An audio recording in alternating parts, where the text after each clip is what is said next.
তুফান, খুব ভয় পাইছি রে। কি করেছে এটা, কি করেছে মানে কিছু বলার নেই। আমি এটাই বলবো, মানে বাংলাদেশের কোনো সিনেমা, কোনো মাস সিনেমা, কোনো কমার্শিয়াল সিনেমা যে এরকম টাইপের হতে পারে, মানে এই টিজারটি না দেখলে আমি মানে বুঝতামই না। তা যাই হোক, নমস্কার বন্ধুরা, আমি গৌরব। তা আজকে আমি কথা বলবো তুফান সিনেমাটি, বাংলাদেশে একটি সিনেমা, তার এটার টিজার রিলিজ হয়েছে কালকে। তা সেটা নিয়ে আমি কথা বলবো। তা আমি বলবো, এখানে সাকিব খানকে যেরকমভাবে মানে দেখানো হয়েছে, রায়ান রাফি, মানে তিনি তো ওখানকার একজন বিখ্যাত ডিরেক্টর। তা তিনি এই সুপারস্টার সাকিব খানকে যেরকমভাবে প্রেজেন্ট করেছে, আমি বলবো সাকিব খানকে এর আগে কেউ এরকমভাবে প্রেজেন্ট করতে পারেনি। লার্জান দ্য লাইফ সাকিব খান অনেক সিনেমা করেছে, কিন্তু সাকিব খানের সেই সিনেমাগুলো না, সেই 2010, 8, 9, 12 যেরকম আগে দক্ষিণের সিনেমাগুলো হতো, সেরকম রিমেক সিনেমা টাইপের হতো। তা সাকিব খানকে অনেকেই বলতো সাকিব খান অভিনয় পারে না, কিন্তু সাকিব খানের একটা হিউজ ফ্যান ফলোয়িং আছে, সেই জন্য সাকিব খানের সিনেমাগুলো না সুপারহিট হতো। তা আমি বলবো, এখন কিন্তু কেউ বলতে পারবে না যে সাকিব খান অভিনয় পারে না। এখানে সাকিব খানকে যেরকমভাবে ডায়লগ ডেলিভারি করছে, মানে সাধু ভাষায় যেটা বলছে বাংলা, ঠিক আছে, মানে দেখতে কিন্তু কেজিএফের মতন লাগছে, দেখতে কিন্তু দক্ষিণী সিনেমার মতন লাগছে, কিন্তু এখানে বাংলা সাধু ভাষা ব্যবহার করা হয়েছে, সেখানে বেশ লেগেছে। সাকিব খান যেরকমভাবে বলছে এখানে, মানে যেরকমভাবে লাস্টের দিকটা চিৎকার করে বলছে না, মানে ওখানে মনে হচ্ছে একটা সিংহ কথা বলছে। মানে লার্জান দ্য লাইফ এরকম সিনেমায় সবসময় কিন্তু গল্পের থেকে হিরোর, ঠিক আছে, হিরো কীভাবে কথা বলছে, হিরোর অ্যাটিটিউড কীরকম, এই সব কিন্তু মানুষ ফলো করে, যেরকম কেজিএফে রকি ভাইয়ের ক্ষেত্রে হয়েছিল। তো আমি বলবো এখানে কিন্তু শাকিব খান সেটা কিন্তু পুরো ভালোভাবে মানে করেছে। শাকিব খানকে তো দেখতে ব্যাপক, আমি বলবো তাকে এখানে যেটা লাগছে, মানে চাপ দাড়ি, বড় বড় চুল, ঠিক আছে, মানে আমি বলবো যে এই সিনেমাটি, মানে এই সিনেমাটির লুক বা এই সিনেমাটি শাকিব খানকে দেখে হয়তো কেজিএফ এর কথা হালকা হালকা তোমাদের মনে পড়তে পারে, ঠিক আছে, এটা আমারও হয়েছে। কিন্তু আমি বলবো দেখো, এটা কিন্তু সেই পুরনো দিনের সেই সময়টাকে দেখানো হয়েছে, ঠিক আছে।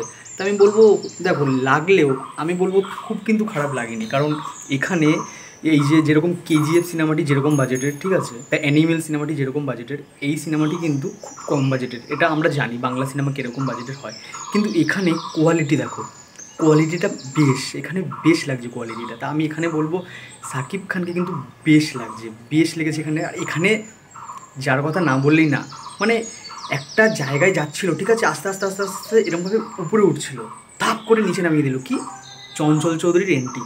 কিন্তু এই যে নিচে নেমে গেল, মানে চঞ্চল চৌধুরীকে খারাপ লাগছে এটা বলবো না, কিন্তু তুফান খুব ভয় পাইছি রে, মানে ব্যাপক, মানে সত্যি চঞ্চল চৌধুরী, মানে শাকিব খান যেরকম দেখতে লাগছে দাড়ি ঠাড়ি, ঠিক আছে, দেখে একটা ভয় লাগবে শাকিব খানকে দেখে, যে একটা মানে ভয়ঙ্কর মানুষ। সেখানে চঞ্চল চৌধুরী সে ভিলেন, সে ভয়ঙ্কর ভিলেন হতে চলছে, কিন্তু তার ক্লিন, সে ছোটো ছোটো চুল, একটা চশমা করে হাসছে, মানে ঠান্ডা মাথার, সে কিন্তু ওই মাথা গরম লোক না, ঠান্ডা মাথায় কাজ করবে এরকম টাইপের ভিলেন। তা এরকম টাইপের ভিলেন কীরকম ভয়ঙ্কর হতে পারে সেটা তো বেশ লাগবে।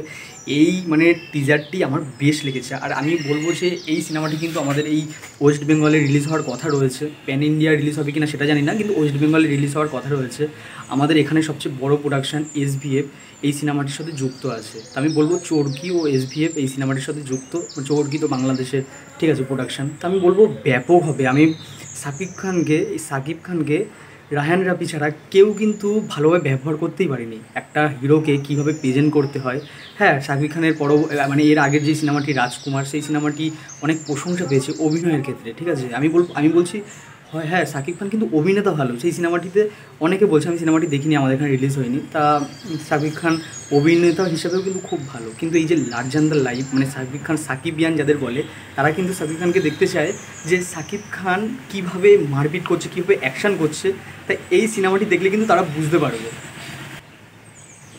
তা আমার বেশ লেগেছে, আমি বলবো আমার খুব ভালো লেগেছে। মানে এই টিজারটি, মানে লুক বেরিয়েছিল যখন, তখন তো আমি ভেবেছিলাম খুব ভালো হবে। তাই এখানে যিশু সেনগুপ্ত নাকি সিনেমায় রয়েছে, তারপরে মিমি চক্রবর্তী রয়েছে।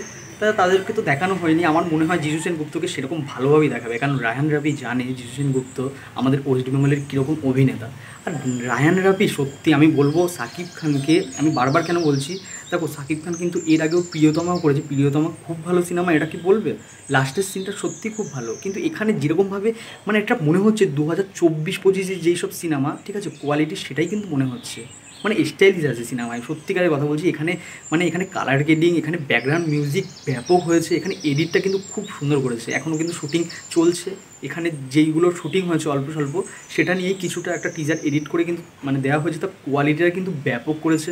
আমি বলবো মানে এটা যদি অন্য ইন্ডাস্ট্রি থেকে আসতো সবাই বলতো যে 40-50 কোটি টাকার সিনেমা হলেও বিশ্বাস করতো সবাই, এরকম টাইপের কোয়ালিটি লাগছে। আমি বলবো মানে রায়হান রাফি যে ডিরেক্টর, আমি বলবো তাকে তো কুর্নিশ, ঠিক আছে। আম, মানে আর সাকিব খানকে এতদিন পরে যে সাকিবিয়ানরা বলতে পারবে, ঠিক আছে, সাকিব খানকে ভালোবাসে বাংলাদেশের প্রচুর মানুষ আছে, কিন্তু এখন বলতে পারবে যে সাকিব খানকে ভালোভাবে ব্যবহার করা হচ্ছে, একজন সুপারস্টারকে এরকমভাবেই ব্যবহার করা হয়। তা আমার মতামত এটা, তোমাদের কী মতামত তোমরা কিন্তু কমেন্টে জানাতে পারো। টিজারটি কেমন লেগেছে সেটাও কিন্তু কমেন্টে জানাতে পারো। আর ভিডিওটি যদি ভালো লেগে থাকে তাহলে লাইক, শেয়ার অ্যান্ড সাবস্ক্রাইব করবে। তাহলে দেখা হচ্ছে পরের ভিডিওয়। টাটা। খুব ভয় পাইছি রে।